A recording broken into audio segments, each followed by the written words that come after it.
ప్రభునందు ప్రియమైనటువంటి వారలారా, ఈ ప్రత్యేకమైనటువంటి సమయంలో దేవుని వాక్యాన్ని మనము ధ్యానం చేసుకునే నిమిత్తమై 1 తిమోతి పత్రిక 6వ అధ్యాయము 6వ వచనము నుంచి 10వ వచనం వరకు, సంతుష్టి సహితమైన దైవభక్తి గొప్ప లాభసాధనమై ఉన్నది. మనం ఈ లోకములోనికి ఏమీ తేలేదు, దీనిలో నుండి ఏమీ తీసుకొని పోలేము. అనగా అన్నవస్త్రములు గలవారమై ఉండి వాటితో తృప్తి పొంది ఉందము. ధనవంతులగుటకు అపేక్షించువారు శోధనలోను ఉరిలోను అవివేకయుక్తములను హానికరములనైన అనేక దురాశలలోనూ పడుదురు. అటివి మనుషులను నష్టములోను నాశనములోను ముంచివేయును. ఎందుకనగా ధనాపేక్ష సమస్తమైన కీడులకు మూలము. కొందరు దానిని ఆశించి విశ్వాసము నుండి తొలగిపోయి నానా బాధలతో తమను తామే పొడుచుకొనిరి. ప్రియమైనటువంటి వారలారా, అపోస్తలుడైనటువంటి పౌలు ఆయన ఆత్మీయ కుమారుడైనటువంటి తిమోతికి వ్రాసినటువంటి ఈ ఉత్తరములో ఆయా సంఘాల్లో ఆయన నేర్పించవలసినటువంటి బోధల్లో, చేయవలసినటువంటి బోధల్లో ఒక బోధ ఏమిటి అని అంటే, విశ్వాసులైనటువంటి వారు ధనవంతులు కావటానికి ప్రయాసపడకూడదు. ధనాపేక్ష సమస్తమైనటువంటి కీడులకు మూలము. ధనము అనేటువంటిది ఆ సంతృప్తిని ఇవ్వలేదు అనేటువంటిది ఆ ప్రసంగి గ్రంథము 5వ అధ్యాయము 10వ వచనములో కూడా మనము చూస్తూ ఉన్నాము. అయితే దేవుడు మనము ధనవంతులము అయ్యే విషయంలో మరి ఖండిస్తూ ఉన్నాడా అని అంటే లేదు. బైబిల్లో ధనవంతులముగా ఉండటంలో తప్పేమీ లేదని అర్థమవుతూ ఉంది. మన పితరుడైనటువంటి అబ్రహాము ధనవంతుడే, మరి యోబు ధనవంతుడే. కనుక ధనవంతులు కావటంలో తప్పేమీ లేదు. అయితే ధనవంతులు కావటానికి ప్రయాసపడి ధనాపేక్షతో జీవించుట ద్వారా మనము పాపము చేసినటువంటి వారము అగుతాము. కనుక ఈ లోకములో మనం ఎలాగూ జీవించాలి అని అంటే, విశ్వాసులముగా హెబ్రీ పత్రిక 13వ అధ్యాయము 5వ వచనములో, ధనాపేక్ష లేని వారై మీకు కలిగిన వాటితో తృప్తి పొంది ఉండుడి. ధనాపేక్ష లేని వారై మీకు కలిగిన వాటితో తృప్తి కలిగి ఉండండి.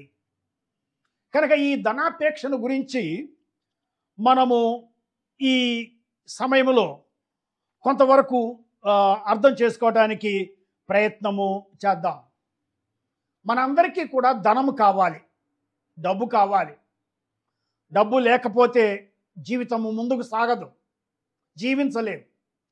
అయితే మనం చదువుకున్నటువంటి 1 తిమోతి పత్రిక 6వ అధ్యాయంలోనైతేమి, హెబ్రీ పత్రిక 13వ అధ్యాయం 5వ వచనంలోనైతేమి, ధనము కాదు, అయితే ధనాపేక్ష, ధనమే దేవుడుగా, ధనమే కోరికగా, ధనమే సర్వస్వము అనుకొని బ్రతికేటువంటి వారు ప్రమాదములో ఉన్నారు అనేటువంటి విషయాన్ని మనము జ్ఞాపకము చేసుకుంటూ ఉన్నాం. లూకా సువార్త 12వ అధ్యాయము 15వ వచనములో చూస్తే, మీరు ఏ విధమైనటువంటి లోభమునకు ఎడమియ్యక జాగ్రత్త పడుడి అని ఆ ప్రభువు ఆ మాటలు మనకు లూకా సువార్త 12వ అధ్యాయము 15వ వచనములో చాలా తేటగా తెలియచేస్తూ ఉన్నట్లుగా మనం చూస్తున్నాం. మరియు ఆయన వారితో, మీరు ఏ విధమైన లోభమునకు ఎడమియ్యక జాగ్రత్త పడుడి, ఒకని కలిమి విస్తరించుట వాని జీవమునకు మూలము కాదు. కలిమి విస్తరించటము, ధనవంతులము కావటం అనేటువంటిది జీవానికి మూలం కాదు, ధనము మూలము కాదు. మనం జీవించాలి అని అంటే దేవుని కృప కావాలి, దేవుని యొక్క కాపుదల మనకు కావాలి.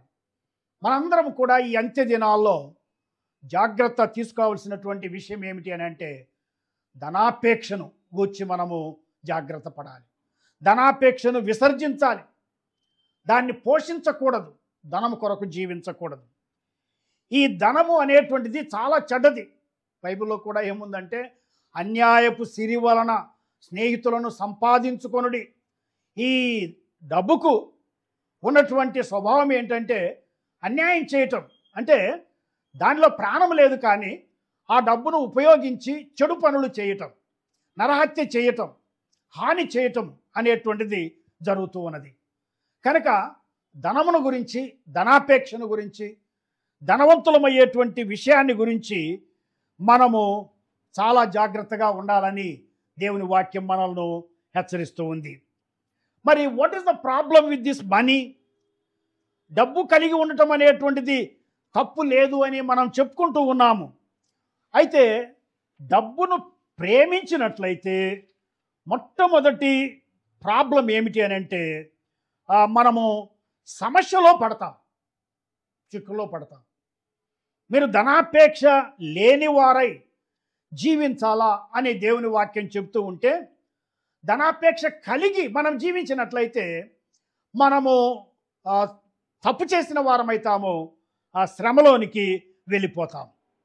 యెహోషువ గ్రంథము 7వ అధ్యాయము 21వ వచనములో మరి మనము చూసినట్లయితే ఆ మాటకొస్తే ఈ 7వ అధ్యాయములో యెహోషువ ఇశ్రాయేలీయులకు ఆజ్ఞాపించాడు, ఇదిగో మనము ఈ పట్టణం మీదికి యుద్ధానికి వెళ్ళినప్పుడు, ఆ పట్టణాన్ని జయించినప్పుడు మరి ఆ పట్టణములో నుండి మనము ఏది కూడా తీసుకోకూడదు సొమ్ములో.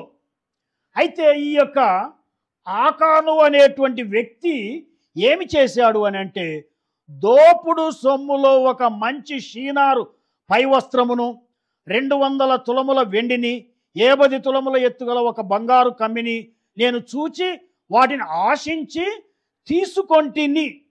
ఈ యెరికో పట్టణాన్ని కూల్చివేసినప్పుడు మరి దానిలో నుండి మీరు ఏమి తీసుకోకూడదు అని యెహోషువ చెప్పిన ఆ మాటలు పెడచెవిన పెట్టి మరి ఎప్పుడైతే కొంత సొమ్మును తీసుకొని ఆకాను చిక్కుల్లో పడ్డాడు.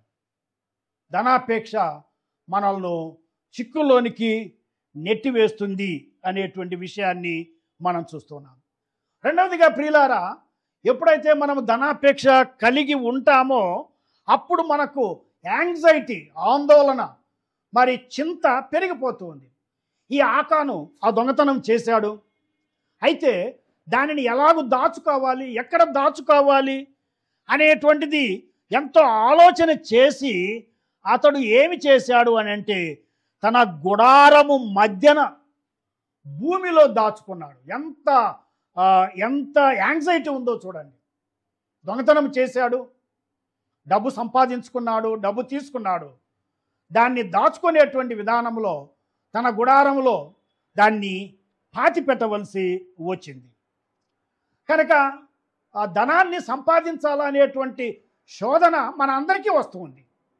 ఒక ఆకానుకు మాత్రమే కాదు, ఒక గెహజికి మాత్రమే కాదు, లేక ఈ భూలోకంలో జీవించేటువంటి ప్రతి ఒక్కరికి కూడా నేను ధనవంతుని కావాలా అనేటువంటి ఆ శోధన కలుగుతూ ఉంది.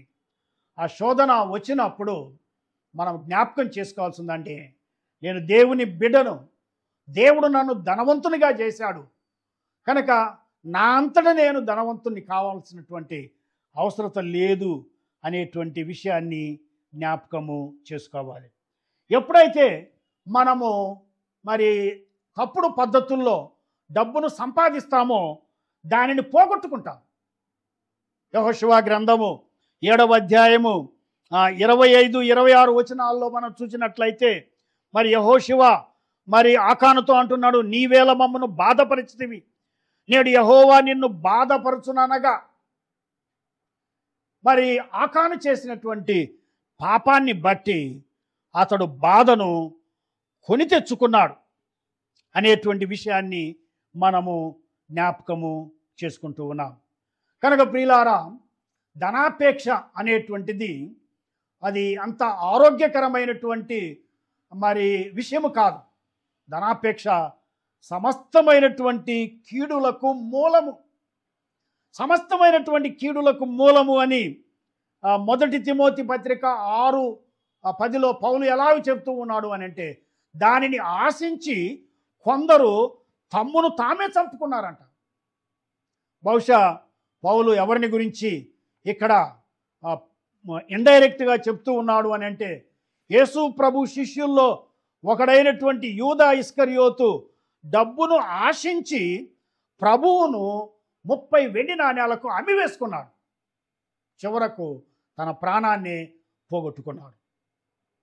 అంత మాత్రమే కాకుండా పాత నిబంధనలో నయమాను పోగొట్టుకున్నటువంటి కుష్ఠరోగాన్ని గెహజీ మరి సంపాదించుకున్నాడు. ఎలా సంపాదించుకున్నాడు అని అంటే, డబ్బును ఆశించి. సో ధనాపేక్ష మనల్ని నానా విధములైనటువంటి శోధనలోనికి నెట్టివేస్తూ ఉంది. కనుక ఆ ధనాపేక్ష లేని వారమై దేవుని సేవలో మరి దేవుని పిల్లలముగా విశ్వాసలముగా ఈ లోకములో కొనసాగాలి. ఎప్పుడైతే ధనాపేక్ష లేకుండా దేవుడు ఇచ్చిన దానితో మనము తృప్తి కలిగి జీవిస్తామో అప్పుడు దేవుడు మనల్ని బహుగా ఆశీర్వదిస్తాడు. 6వ అధ్యాయము 1 తిమోతి పత్రిక 6వ వచనములో సంతుష్టి సహితమైన దైవభక్తి గొప్ప లాభ సాధనమైనది. ఈ లోకములోనికి మనము ఏమి తీసుకొని రాలేదు, ఈ లోకమును విడిచిపోయేటప్పుడు కూడా ఏమి తీసుకొని వెళ్ళము గనుక కలిగిన దానితో తృప్తి కలిగి దేవుని సేవ చేస్తూ ధనాపేక్ష లేకుండా ముందుకు సాగాలని దేవుడు ఆయన తన వాక్యం ద్వారా మనలందరినీ కూడా హెచ్చరిస్తూ ఉన్నాడు. దేవుడి మాటలను ఆశీర్వదించునుగాక. ఆమేన్.